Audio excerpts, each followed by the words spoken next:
Today on the Hawkeye Garage, we are going to be switching from this old electronically adjustable shock on the back of the GX470 to this, the Bilstein 5100. Stay tuned. Oh yeah, also we're going to be putting these 5th gen 4Runner Rago Fab shock skids from my 4th gen 4Runner onto the GX. Yes. Alright, so as you all know, we have already got the 5100s on the front of the GX. It's time to switch the rears out, slowly finishing off the whole suspension system. Luckily enough, I was able to snag the rear shocks and the shock skids off of my 4th gen after the accident. So those will be going on. I've already got one side completed and I've got the other side just about ready to come off, and that's where we are going to kick things off.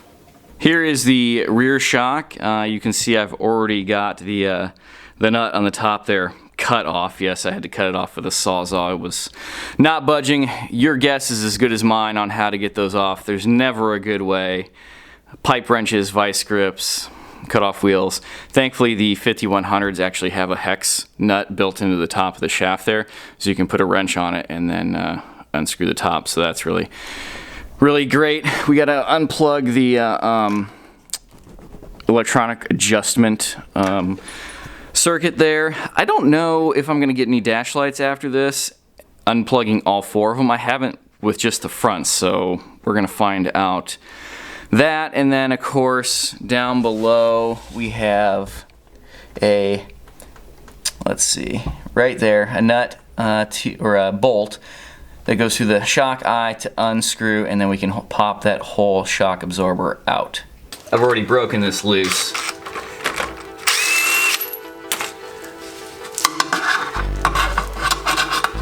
Pry this off there, don't bend whatever you're prying against.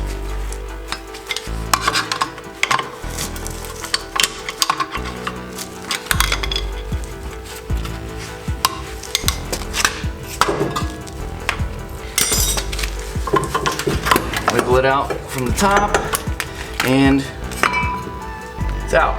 Shock is on, as you can see. I have the skid for the bottom part of the shock. Now the bolt is not in. Got that here, and this is really easy to install. You put the bolt through the front.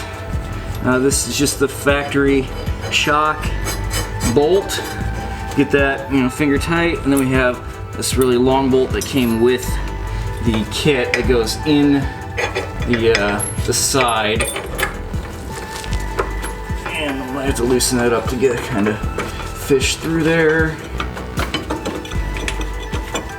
And I think my jack is actually in place, but that's all there is to it. You put that bolt through, washer and nut on the other side. Make sure that that bolt's not touching the backing plate of your brake dust shield, and go ahead and cinch everything up, torque it down.